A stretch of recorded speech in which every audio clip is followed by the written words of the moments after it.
Antenne Réunion et la ville de Saint-Joseph vous présentent C'est Saint-Jo. Dans C'est Saint-Jo cette semaine, nous sommes allés à la rencontre de deux artisans qui seront au rendez-vous du marché du dimanche le 13 mai. Et puis un retour sur la 11e édition de Comédie. C'est maintenant C'est Saint-Jo.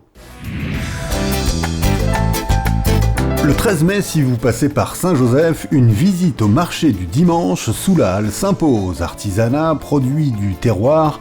À quelques jours de la fête des mères, c'est l'occasion idéale de dénicher le cadeau original qui fera plaisir à coup sûr. Vous passerez devant le stand de Madame Olivard que nous avons rencontré dans son atelier à Carrosse, en pleine création. À Saint-Joseph, nous avons une identité, voilà, on a le commerce, la ville, on a l'artisanat, qui est aussi bien connu à Saint-Joseph, et surtout, on a le curcuma, le curcuma de la plaine des Grecs, tout le monde y connaît. Donc c'est ça de dire qu'à Saint-Joseph, nous avons une vraie identité, et donc ce jour-là, viens voir nous, viens voir ce qu'il est capable de faire quand, on dirait, nous a su unir nos forces, en fait. Ce marché est l'occasion d'échanges entre artisans, des rencontres qui peuvent déboucher sur des collaborations, comme entre France May, productrice de curcuma, et Meltil, créatrice de bijoux. Alors, Madame Olivard, on s'est rencontrés sur les marchés de Saint-Jo, et quand il fait aussi la journée artisanale tous les deuxièmes dimanches du mois. Et on a eu l'occasion de parler et puis de voir si elle pouvait faire une teinture avec le curcuma. Madame Le Breton sera elle aussi présente dimanche 13 mai. Vous pourrez découvrir l'étendue de son talent avec des confitures ou des achards venant directement de son verger, comme l'on dit, du producteur au consommateur.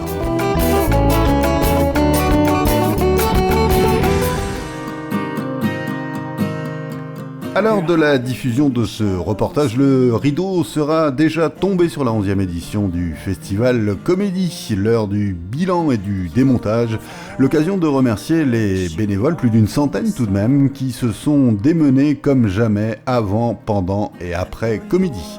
Nico et Greg, rencontrés à la médiathèque, résument l'esprit du festival. Populaire, et c'est ce qu'on défend, complètement d'accord. C'est pour ça qu'on fait même si là on est abrité avec à cause du vent et tout ça, nous on fait du théâtre pour les gens qui n'ont pas l'habitude d'aller au théâtre, et je crois que c'est des comédies, donc du théâtre populaire. Parmi les belles surprises, Daniel Léocadie, un seul en scène sur la dualité entre la langue française et le créole, très réussi. Mais tous les dommages que nous marchions pour faire avancer l'autre, en pensant que c'est comme ça que nous va avancer d'ailleurs. Je pense que nous les riches de plein de choses, et plus nous notre chose, plus nous avance plus vite à mon avis. Et voilà, comme dit Bonnat, tout seul nous avance vite, mais ensemble nous ça va plus loin. Parmi les invités extérieurs, le spectacle de Guillaume Meurice était très attendu en particulier par les auditeurs de France Inter dans l'île, qui connaissent déjà sa chronique. Le comédien a su se mettre au diapason de l'actu locale, et ça ne manquait pas de piment. J'ai adoré jouer ici, il y a une super ambiance, je me suis régalé pendant 15 jours. Donc j'ai découvert toute la faune de la politique locale, qui finalement change pas beaucoup de la métropole, quoi. Comédie 11e a vécu, on a hâte de venir applaudir de nouvelles prestations pour la 12e édition.